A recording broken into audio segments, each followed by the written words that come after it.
സമയത്തിനുണ്ടെന്ന് പഠിപ്പിച്ച ഗെയിം. വെറും തെറ്റുകാരനാണ് ബ്രോ. പണത്തേക്കാ വില ഒന്നുമല്ല. പണം കൊടുത്താലും ഇതിനകത്ത് ജമ്മു മേടിക്കാം. ജമ്മു മേടിച്ചാൽ ഇതിനകത്ത് ഈസി ആയിട്ട് പോവാം. പണത്തേക്കാൾ വലുതെന്ന് പറയാൻ പറ്റത്തില്ല. അങ്ങനെ പഠിപ്പിച്ച ഗെയിം നിങ്ങൾക്ക് പറയാൻ പറ്റുമോ? എടാ ഇതിനകത്ത് പൈസ ഉണ്ടെങ്കിൽ ഇതിനകത്ത് ജമ്മു മേടിച്ച് അപ്ഗ്രേഡ് ചെയ്യാം. എല്ലാ സ്വർണവും ഞാൻ അമ്മയ്ക്ക് കൊണ്ടുതരും.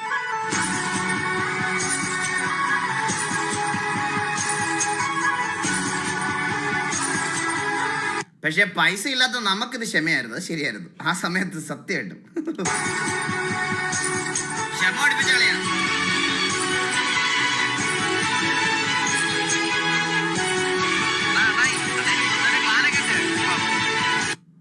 അണ്ണാ ആ സ്വന്തമായിട്ട് ക്ലാൻ ഉണ്ട് എനിക്ക്. അതിനിപ്പോ ഞാൻ എന്ത് ചെയ്യണം? ഓ കണ്ണാപ്പിക്ക് സ്വന്തമായിട്ട് ക്ലാൻ ഉണ്ട്. സ്വന്തം ക്ലാൻ